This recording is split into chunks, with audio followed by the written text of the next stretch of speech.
உற்பத்தி பண்ண வேண்டும் சொல்லி அப்படின்னு சக்தி உற்பத்தி பண்ணி வச்சாங்க. பிள்ளையார படைச்சாங்க, குளிக்க போனாங்க, வந்தாரு சிவன் உள்ள தடுத்தாரு, வெட்டிவிட்டார். சரி, அப்ப தலையை வெட்டுறதுக்கு முன்னாடி விநாயகருக்கு என்ன தலை? மனுஷ தலை. அதுக்கப்புறம் தான் யானை என்று சொல்லக்கூடிய குஞ்சரத்தின் தலை. முன்னாடி இருந்தது மனித தலை, பின்னாடி இருந்தது யானை தலை. அப்ப முன்னாடி இருந்தது மனுஷ தலை. அந்த மனுஷ தலையோட பிள்ளையாரு எங்க இருக்கார்? அந்த சிவன் வெட்டினார்ல ஒரு மனுஷ தலை. சரி, அந்த தலை இப்ப எங்க இருக்கு? இந்த தேவையில்லாத கேள்வியை கேட்டு தசை இருக்க கூடாது. தேவையில்லாத. இன்னைக்கு எல்லாருக்கும் எல்லா வடிவமும் தெரியும். பெருமாளுடைய வடிவம் இருப்பது அப்படிப்பட்ட வடிவம் தான். எதை கேட்டாலும் அதுல காரணம் இருக்கு, அதுல விஷயம் இருக்கு, சரி, புராணம் இருக்கு, இல்லாத கேட்கலையா? அப்படிங்களா? சரிங்க, பேசுறீங்க. பேச்சு விநாயகர் பெருமாளுக்கு ஆரம்பத்துல இருந்த மனித தலை, பிறகு வந்ததா யானையினுடைய தலைன்னு. இப்ப எல்லா இடத்துக்கு போனாலும் ஒருத்தரோட சக்தி உண்டு. மும்மூர்த்திகள் யாரும் சொல்லுவா? சிவன் பிரம்மா விஷ்ணு. சிவனுக்குரிய வேலை என்ன தெரியுமா? சிவனுக்கு படைக்க அழிக்கிற வேலை. காக்கக்கூடிய வேலை யாருக்கு தெரியுமா? பெருமாள். அதே போல படைக்கிற வேலை யாருக்கு தெரியுமா? பிரம்மா. எல்லாருக்கும் வேலை இருக்குல்ல. இன்னைக்கு முழு முதல் கடவுள் இவருடைய வேலையை தொடங்கணும். எந்த வேலையை தொடங்கினாலும் யாருடைய சுழி போட்டு தொடங்குவா? பிள்ளையாருடைய சுழியை போட்டு தானே செயலை தொடங்குவா. அப்பேற்பட்ட விநாயகர் பெருமான் பூலகத்தில் இருக்கக்கூடிய வடிவம் எந்த வடிவம் தெரியுமா? யானையினுடைய தோட்டத்தில் இருக்காரு. தானே தெரிஞ்ச கதை. நான் கேட்கிறேன், எல்லாருக்கும் குழந்தை உண்டு. இன்னைக்கு பேசக்கூடிய பெருமையில சிவனுக்கு பிள்ளைன்னா யாரை சொல்லுவான்? சிவனுக்கு முருகன், பிள்ளையாரு, பைரவரு. தானே உண்மை. சிவனுக்கு பிள்ளைன்னா இவங்களை சொல்லுவான். ஆதிபராசக்தியினுடைய தோற்றுவிப்பு நான் என்ன சொன்னேன்? எல்லா விநாயகரை சொன்னேன். இப்ப இந்த உலகத்துல எல்லாமே போற்றக்கூடிய அதிசக்தி வாய்ந்த ஆயுதம் தருமன், பீமன், அர்ஜுனன், நகுல, சகாதேவன் இவெல்லாம் யாருடைய பிள்ளை? ஒவ்வொருத்தருடைய சக்தியால பிறந்தவங்க. இதுதானே உண்மை. ஆமா. அப்ப எல்லாருக்கும் ஒரு பிள்ளைங்கிற தோற்றிப்பு உண்டு இருக்கு. இப்ப முழுமுதற் கடவுள் விநாயகர் இல்ல. ஆமா. விநாயகருக்கு பிள்ளை இருக்கா? விநாயகருக்கு பிள்ளை இருக்கா? விநாயகருக்கு பிள்ளை இருக்கான்றே. எங்க விநாயகருக்கு பிள்ளை எப்படிங்க இருக்கு? பிள்ளை இருக்குன்றே. நீ என்ன சொல்றீங்க? கேட்டுங்கக்கா. ஆமாத்தா, கேட்டுக்கங்கத்தா. இவங்க சொல்லும்போது அப்படியே இனிக்குது. நீங்க சொன்னால அவங்க பாத்துக்கிட்டு பேசுறமா பேசும்போது பிள்ளாங்க கிட்ட பேசுறாருன்னு சொல்றாங்க. நீ பேசுறது அப்படிதான் இருக்கு. நான் பேசுவேன். இன்னைக்கு என்ன விவரம் இருக்கோ இன்னைக்கு பேசுவோம். என்னதான் தெரியும் பாத்து போடுவா. இன்னைக்கு இல்ல, என்னைக்கு நாள் வந்து பேசுங்க. பேச தப்பில்லையே. பேச தயாரா காத்துக்கிட்டு இருக்கோம். நானும் தயாரா இருக்கேன். அதாவது வெற்றி பண்றது பெருசு இல்ல, வெற்றியை தக்க வைக்கணும். எதை பேசினாலும் அந்த பேச்சுல காரணம் இருக்கணும், வித்தியாசம் இருக்கணும், நியாயம் இருக்கணும். உண்மைதான், தப்பில்லையே. நம்ம பேச்சுன்றது மக்களை கவர்ற பேச்சு இல்ல, அது கருத்து உள்ள பேச்சுன்னு. பிள்ளையாருக்கு பிள்ளை இருக்குன்னா இது என்ன கொடுமை? நீ தானமா சொல்ற? யானை முகத்துல இருந்தவனுக்கு மனுஷ தலை இருக்கும் போது என் பிள்ளையாருக்கு பிள்ளை இருக்காதா? அவங்க புராண கதைப்படியே அம்மனை சரிதானே. சரி, என்ன ஆனா பிள்ளையாருக்கு யானை தலை வந்துச்சுல. சரி, முதல்ல மனுஷ தலை இருந்துச்சுல. அந்த தலை இருக்கும்ல ஒரு இடத்துல, அது எந்த இடத்துல இருக்கு? அதான் கேட்டேன். மனுஷ தலை வந்தது நான் சொல்றேன். அவருக்கு பிள்ளை இருக்க வர எங்க இருக்கு சொல்லு. எத்தனை பிள்ளை இருக்கு? குழல் இடுது, யாழ் இடுது என்பது மக்கள் தன்னுடைய மனதை சொல் கேளாதானே. நான் கேட்கிறேன், விநாயகருக்கு 3 பிள்ளை இருக்குன்றேன். நீ இருக்கின்றியா இல்லைன்றியா? 3 பிள்ளையா? 3 பிள்ளை இருக்குன்றேன். அட கொடுமைய பேசுவா. நீங்க வேணா இல்லை நீங்க மறுத்து போடுங்க பாப்பா. சரி, நீங்க சொல்லுங்க. முதல்ல சொல்லவா? சொல்லுங்க. பேசுவோம். ஆரம்பத்தில் இருக்கக்கூடிய விநாயகர் பெருமானுக்கு ஒரு தோற்றம் பண்ணீங்க. சரி, இவ்வளவு தூரம் வாய்ச்சோட பேசுறீங்க. நெத்தியில போட்டுக்க என்னமா? பட்டை. பட்டைக்கு பேரு பசுபதி பாசம். யார் நினைச்சு போட்டிருக்கீங்க? சிவனை நினைச்சு பட்டை போட்டிருக்கீங்க. அவர் மயம் முருகனை சேர்த்து நினைச்சு போட்டு. அப்ப முருகனுக்கு சிவனுக்கு சேர்த்து பட்டை போட்டிருக்கீங்க. ஆமா. இன்னைக்கும் பெருமாளை கும்பிடக்கூடிய நெத்தியில என்ன போட்டிருப்பா? நாமம் போடுறீங்க. நாமம் போட்டிருப்போம்ல. ஆமா. எந்த ஒரு ஆலயத்துக்கு போனாலும் சொர்க்கவாசல்ன்றது எங்க இருக்கு? சொர்க்கவாசல்ன்றது பெருமாள் கோவில் இருக்கு. பெருமாள் கோவில் இருக்கு. ஆமா. அப்ப பெருமாள் கோவில்ல சொர்க்கவாசல் இருக்கு. இருக்கும். சொர்க்கவாசல் இல்லாத பெருமாள் கோவில் எங்க இருக்கு? சொர்க்கவாசல் இல்லாத பெருமாள் கோவிலா எங்க இருக்கு? சரி, நான் உங்களை கேட்கிறேன். சிவனுக்கு உலகத்துல முதல்ல வந்த கோயில் அது. இன்னைக்கு நீங்க பேசக்கூடிய உத்தரகோசம் அங்க.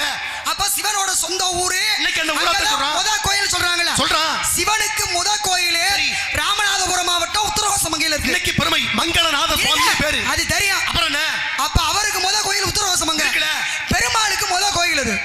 நான் கேட்டனா கேட்டகடி முதல் பதில் சொல்லுங்க. கேக்குறதுலாம் நாங்க வரல. கேட்டு கொடுக்க கூடாது. நாங்க திருப்பி கேட்டிக்கு ஒரு கேள்வி பதிலா வராது. அதுக்கு நீங்க சொல்லணும். கேட்டா பதில் சொல்லு. சரி, உடைச்சு பேசுவோமா? சரி, இருங்க. உடைச்சு பேசுவோமான்ட்டே. பிள்ளையார் யாராலமா? அப்புறம் என்ன பேசுறீங்க? அத பத்தி நீங்க யாரு யோசிக்கிறாங்க எல்லாம் கிடையாது. அப்புறம் என்ன அர்த்தம்? பேசி பாருங்க. யோசிச்சு பேசுறேன் அறிவாளியே. ஆனா பேசுறப்ப யோசிக்கிற முட்டாள இந்த இடத்துல. மறந்தாலும் யோசிப்பாங்க. இப்ப நீங்க பேசுறீங்கல்ல அறிவாளியே யோசிப்பாங்க. இப்ப யானை முகத்தானப்பட்ட விநாயகருக்கு மனுஷ தலை எங்க இருக்கு? நீங்க அந்த தலை இப்ப எங்க இருக்கு? நீங்க வலிநாயகா ஆரம்பத்தில் இருந்தது மனித தலை, பிறகு மாற்றப்பட்டதான் விநாயகருடைய தலை. இன்னைக்கும் உலகத்துல விநாயகர் பெருமானுக்கு மனித ரூபத்தில் தலை இருக்குன்னா அது எங்க இருக்கு கேட்டீங்கன்னா பெருமைக்குரிய திருவாரூர் மாவட்டம். திருவாரூருக்கு பக்கத்துல கூத்தனூர் அப்படின்னு ஒரு சரஸ்வதி அம்மனுடைய ஆலயம் இருக்கு. அந்த கூத்தனூருக்கு அருகாமையில தான் செதிரவதி அப்படின்னு ஒரு கிராமம். அந்த செதிரவதி கிராமத்திலே ஆதி விநாயகர் அவருக்கு பேரு. இன்னைக்கு முக்தீஸ்வரனுடைய சன்னதி. இந்த முக்தீஸ்வரனுடைய சன்னதியில ஆதி விநாயகர். ஆதி விநாயகர் அர்த்தம் காலத்தால் முற்பட்டு முதன்முதலில் தோற்றுவிக்கப்பட்ட பெருமான்னு விநாயகர் சொல்றாங்க. அப்படிப்பட்ட ஆதி விநாயகர் செதலபதி கிராமத்துல மனித முகத்துல வேற எங்கேயும் இல்ல, மனித முகத்தில் விநாயகர் இருக்கக்கூடிய சன்னதியாக சொல்லப்படக்கூடிய ஒரே ஆலயம், இன்ன வரைக்கும் இருக்கக்கூடிய பெருமைக்குரிய ஆலயம் அந்த செதலபதி முக்தீஸ்வரர் ஆலயத்திலே ஆதி விநாயகரா காட்சி கொடுக்காரு. அங்கதே மனுஷ முகத்தோட தலை, இன்னைக்கு வெட்டுப்பட்ட தலை, ஆரம்பத்தில் இருந்துச்சு தலை, அந்த வெட்டப்பட்ட தலை எங்க இருக்கு அப்படி கேட்டீங்கன்னா உத்தரகாண்ட் மண்டல பெருமைக்குரிய ஒரு இடம். இன்னைக்கு பேசக்கூடிய உத்தரகாண்ட் என்று சொல்லக்கூடிய வட மாநிலத்தில் புவனேஸ்வரர், பாதாள புவனேஸ்வரர் குகை, அந்த பாதாள புவனேஸ்வரர் குகையில தான் ஆரம்பத்தில் இருந்த விநாயகருடைய வெட்டப்பட்ட தலையை வச்சு வழிபாடு நடக்கக்கூடிய ஆலயம் பாதாள புவனேஸ்வரர் குகையில. அது அங்க மனுஷ முகத்தோட இருக்கிறது செதலபதி கிராமத்தில் ஆதி விநாயகர் முக்தீஸ்வரர் சன்னதியில இருக்கா. தலை இருக்கிறது அங்க இல்ல, மறுத்து பேசணும், இல்லாத மறுத்து பேச முடியும், இருக்கிறத மறுத்து பேசணும். சரி, அப்ப மனித தலையோட இருக்கிறது கூத்தனூருக்கு பக்கத்துல செதலபதி, அந்த வெட்டப்பட்ட தலை இருக்கிறது உத்தரகாண்ட் மாநிலத்துல பாதாள புவனேஸ்வரர் ஆலயம். இன்னைக்கு வழிபாடு நடக்குதுல. அதே மாதிரி பிள்ளையாருக்கு 3 பிள்ளை இருக்கு. நான் சொல்லுவாங்களே மோதை, விமோதை, நந்தினி, கேசரி, வல்லவை, சித்தி, புத்தி, இந்த வரிசையில பிள்ளையாருக்கு 13 பொண்டாட்டி இருக்கு. எல்லாமே சக்திகள், மனைவினா மனைவி கிடையாது. ஆனா பிள்ளையாருக்கு 3 பிள்ளை இருக்கு அப்படின்னா இருக்கு. நம்ம எல்லாத்துக்குமே தெரிஞ்ச விஷயம் தான். இன்னைக்கும் பிள்ளையாருடைய சுழிய போறோம், உகாரம்னு 3 போடுறோம். அந்த உகாரத்தை போட்ட பிறகு எந்த ஒரு நல்ல விஷயத்தையோ என்ன நம்ம எழுதும் போது லாபம் அப்படின்னு எழுதுவோம். அடுத்து அந்த விஷயம் நிறைவடையும் போது சுபம் அப்படின்னு எழுதுறோம். அடுத்து இன்னொரு பிள்ளை இருக்கு, என்னது இன்றைக்கு வட மாநிலத்திலே அந்த பெண்ணுக்கு சந்தோஷினி மாதா அப்படின்னு பேரு. அப்ப லாபன் என்று சொல்லக்கூடியது பிள்ளையாரோட பிள்ளை, சுபன் அப்படின்றது பிள்ளையாரோட பிள்ளை, சந்தோஷினி மாதா என்று சொல்லக்கூடிய பெண்ணு பிள்ளையாரோட பிள்ளை. மொத்தம் பிள்ளையாருக்கு 3 பிள்ளை. அப்ப விவரம் இருக்கிறது வெளியில வருது. கேட்டோம்ல கல்வி இருந்து போட்டோம். பாசனை பத்தி பேசுறீங்க, சரி இருக்கட்டும். இப்ப நான் உங்களை ஒரு விஷயம் கேட்கிறேன். என்னதா அந்த பெருமாளுக்கு முத கோயில் நான் ஒண்ணு கேட்டேன். பெருமாளுக்கு சொர்க்கவாசல் இல்லாத கோயில், சொர்க்கவாசல் இல்லாதது நம்ம கும்பகோணத்தில் இருக்கக்கூடிய சாரங்கபாணி ஆலயம். இன்னைக்கு பெருமை இருக்கல அந்த சொர்க்கவாசல்ல. ஏன்னா அதுவே வைகுண்டம். வைகுண்டத்தில் இருந்த பெருமாளே நேரா வந்து எழுந்திருக்காரா, அதனால வைகுண்டமாக கருதுவதாலே அங்கே சொர்க்கவாசல் கிடையாது. பூலோக வைகுண்டம்ன்றது ஸ்ரீரங்கம், அது வேற பெருமை இருக்கல. அதே மாதிரி ராமானுஜர் பிறந்தார் இல்லையா ஸ்ரீபெரும்புதூர், அங்கேயும் சொர்க்கவாசல் கிடையாது. சரி, சில தலங்கள் இருக்கு, அதுல முக்கியமா இத்தனை பெருமாள் இருக்கல. ஆனா நீங்க கட்டிய சிவனுக்கு சொந்த ஊரா சொல்லக்கூடிய உத்தரவாசம் மாதிரி பெருமாளுக்கு சொந்த ஊரா விஷ்ணுவுக்கு ஒரு ஆலயம் இருக்குன்னா எங்க தெரியுமா? இன்னைக்கும் திருவரங்கம் அப்படின்னு நம்ம ஸ்ரீரங்கத்தை சொல்றோம். பெருமாளுடைய ஆலயம் புண்ணியமிக்க திருச்சிக்கு அருகாமையில். அந்த ஸ்ரீரங்கத்துக்கு முந்தைய தரமாக பேசக்கூடிய ஆற்றப்படுத்த 10 அவதாரம் மொத்தம். இந்த 10 அவதாரத்துல எத்தனை அவதாரத்தோடு சம்பந்தப்பட்ட ஆலயங்கள் இருந்தாலும் முதல் அவதாரம் என்று சொல்லக்கூடியது மச்ச அவதாரம். இந்த மச்ச அவதாரத்தோடு தொடர்புடைய ஆலயமாக இந்த ஆலயம் இருக்கு. அது எங்க கேட்டீங்கன்னா ஆரம்பத்திலே சோமுகன்ற அரக்கே வேதத்தை எல்லாம் பெருமன்ட்ட இருந்து திருடிட்டு போயிட்டாரு. அப்ப இந்த சோமுகன்ற அரக்கே யார்கிட்ட திருடி போனாரு? பிரம்மதேவன்ட்ட இருந்து வேதத்தை திருடி கொண்டு போனார். பெருமாளே நீங்க எதை காத்து கொடுக்கன்னு கேட்டார். பெருமாள் சோமனோடு போராடி பார்த்தார், அதை கடலுக்குள்ள போயிட்டான். கடலுக்குள்ள போனவனை அழித்து வேதத்தை மீட்டுவதற்கு பெருமாள் எடுத்த அவதாரம் மச்ச அவதாரம். அப்படிப்பட்ட மச்ச அவதாரத்தை எடுத்து பெருமாள் காட்சி கொடுத்த கோலத்திலே எங்களுக்கு அருள்வாளிப்பாயின்னு வேண்டிக்கிட்டது கிடக்கத்தான் அந்த பெருமாள் காட்சி கொடுத்த ஒரு ஸ்தலம் தான் ஆதி திருவரங்கம்னு பேரு.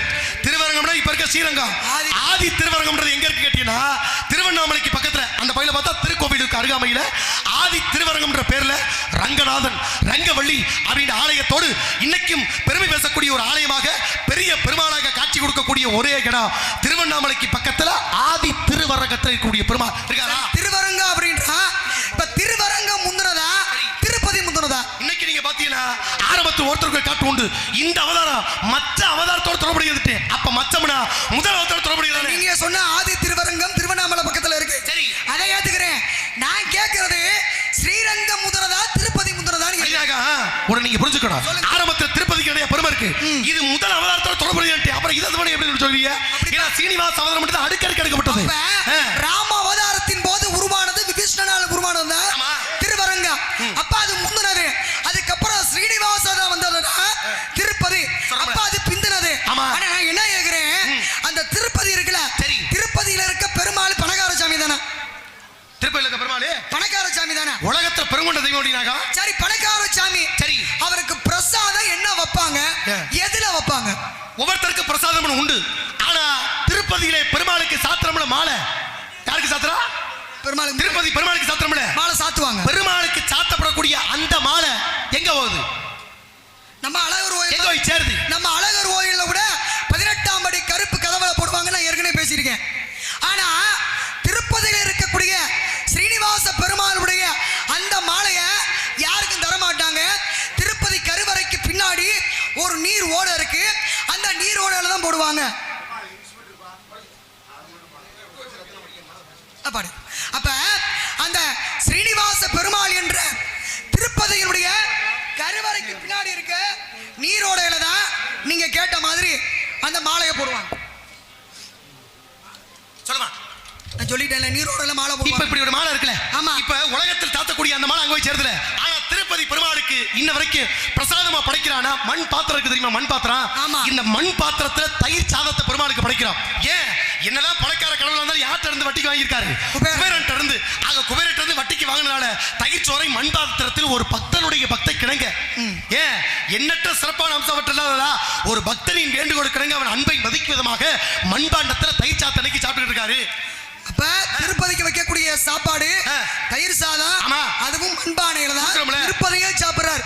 பாத்துக்கங்க. சரி, அதே மாதிரி திருப்பதிக்கு போடக்கூடிய மாலை அந்த நீரோடையில வந்து இன்னைக்கு திருப்பதிக்கு பக்கத்துல ஒரு 15-20 மைலுக்குள்ள வேற்பாடு என்று சொல்லக்கூடிய இடத்துல இன்னைக்கும் பார்க்கலாமா? அந்த நீர்ல விட்டு அந்த வேற்பாடுன்ற இடத்துல தான் திருப்பதியினுடைய மாலை வந்து சேருது. அப்ப எவ்வளவு பெருமை பாத்தீங்களா? இருக்கு. ஒண்ணுக்குள்ள ஒண்ணு 1000 கருத்து இருக்கு. சரி, மாலை இருக்கு. சரிமா, இப்ப நீங்க ஆரம்பத்துல சொன்ன மாதிரி ஆண்டாள் மாலை 3 இடத்துக்கு போகுது. சரி, திருப்பதி மாலை வேற்பாடுன்ற இடத்துக்கு போகுது. அழகர் மாலை 18ஆம் படி கருப்பு கதவுக்கு போகுது. சரி, நான் கேக்குறேன், சிவகங்கை இருக்குல்ல, ஆமா, சிவகங்கையில இருந்து ஒரு சமஸ்தானம் மாலை ஒரு கோவிலுக்கு போகுது. சரி, எந்த கோயில்? இது யாரும் அவ்வளவா பேசாத ஒரு விஷயம். சொல்லுங்க பாப்போம். இன்னைக்கு ராமநாதபுரம் மாவட்டம் இருக்கு. ராமநாதபுரம் மாவட்டத்திலிருந்து சிவகங்கைக்கு ரொம்ப தொடர்பு எக்கச்சக்க இருக்கு. அது பெரியது சிறியது இருக்கு. அது கூட தனித்துவம் வேற கணக்கு. இதை பேசுவோம். இப்ப அங்க இருந்து சிவகங்கைக்கு ஒரு மாலை வரணும், ஒரு காரணம் இருக்கணும்ல. இப்ப ஒவ்வொரு மாவட்டத்துக்கு ஒரு மரியாதை இருக்கும். மரியாதை கிடையாது. ஆரம்பத்தில் முருகனை பத்தி பேசுறீங்க. முருகனுடைய பெருமை ஒட்டுமொத்த ஆலயத்தில் இவருக்கு தனிப்பட்ட பெருமை இருக்கு. இப்ப நான் கேட்கிறேன், எல்லா வல்ல பெருமைக்குரிய ராமநாதத்திலிருந்து சிவகங்கை மாவட்டத்துக்கு ஒரு மாலை வருதுல. இப்ப நான் கேட்கிறேன், ஒரு பிள்ளைக்கு அழகுன்றது எவ்வளவு பெரிய ஆளா இருந்தாலும் தந்தையினுடைய பேரை காப்பாற்றக்கூடியது. தந்தை மகர் காட்டு நன்றி அவன் அதை எத்து முந்திகிற பச்சைகள். ஆமா, ஈன்ற பொழுதின் பெருவக்கின் தன்மகளை சான்றோனை கேட்டது கதை தான உண்மை. இன்னைக்கு எவ்வளவு பெரிய ஆளா இருந்தாலும் 4 பேர் மெச்சும்படி வாழணும்னா யாரு? மாதா பிதா குரு தெய்வம். தனமா உண்மை. ஆமா, மாதா பிதா குரு தெய்வம். ஒரு பிள்ளைய வந்து பேச விட்டு பார்க்கணுமா? பிள்ளைய பேச விட்டு பார்க்கணும். ஒரு பிள்ளைக்கு அழகு தன்னுடைய தாய் தப்பனை கடைசி வரைக்கும் பாதுகாக்கிறது. அதே பிள்ளையோடைய வேலை தாய் தகப்பனுடைய மரியாதையை காப்பாத்துறது. அதிகம் வச்ச ஒரு குழந்தைக்கு என்ன ஊட்டுவாங்க நினைக்கிறீங்க? சாப்பிடுறதுக்கு என்ன ஊட்டுவாங்க? சாப்பிடுறதுக்கு உணவு ஊட்டுவாங்க, பால் ஊட்டுவாங்க. தானே உண்மை. யதார்த்தமா எல்லா பிள்ளைகளும் சாப்பிடுறது தானே. தானே உண்மை. யதார்த்தமா எல்லா பிள்ளைகளும் சாப்பிடுறது இதுதான். ஆண்டாண்டு காலம் அழுது புரண்டாலும் ஆண்டார் மீண்டும் திரும்பியது முடி சார்ந்த மன்னரா இருந்தாலும் இறுதியில பிடிசாமல் ஆவான். செத்து போனா அவன் என்னமா சொல்லுவான்? செத்து போனா சவம் தானே. இன்னைக்கு நம்ம தமிழகத்துல சவத்தை நம்ம எப்படி சொல்றோம்? பணம்னு சொல்றோம். சொல்ற வழக்கம் தானே. செத்து போனா உயிர் உள்ள வரைக்கும் சிவம் போயிருச்சுன்னா அது பிணம். இப்ப நான் கேட்க கேள்வியே, பிள்ளையினா உணவை தின்னு பாலை குடிக்க இதை பண்றது வழக்கம். ஆனா பிணத்தை எந்த பிணமா தின்னுமா? பணத்தை புள்ள தின்னுமா?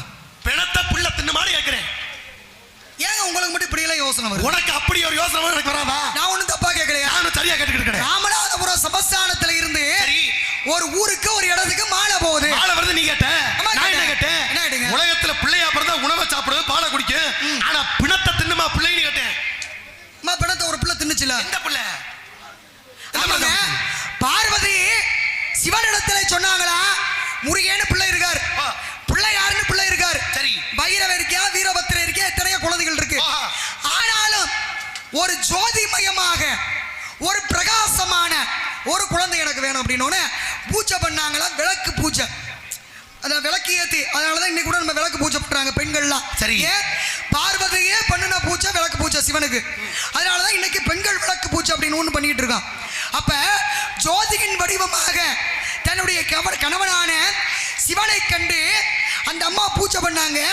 அப்ப அந்த விளக்குல இருந்து ஒரு புள்ள தோன்றுச்சு.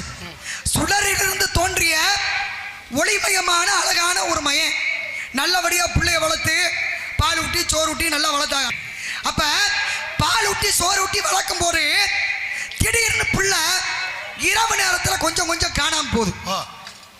காலையில சிவனும் பார்வதியும் தூக்கி பிள்ளைய கொஞ்சினா அது மேல கெட்ட வாடை பெண வாடை அடிக்குது. என்ன இப்படி அடிக்குது? என்ன பிள்ளை விட்டு அழகா இருக்கியா? நம்ம பிள்ளை ஆசைப்பட்டு தோன்றின ஒரு குழந்தை, இது மேல ஏன் இப்படி ஒரு பிணவாடை அடிக்குதுன்னு புரியல. சரி, மறுநாள் இதை கண்டுபிடிக்கணும்னு சொல்லி புள்ள இறங்கி பூலோகத்துக்கு போறாரு. பின்தொடர்ந்து போய் பார்க்குறாங்க, இவருக்கு இவங்க கொடுக்குற சாப்பாடு பத்தல.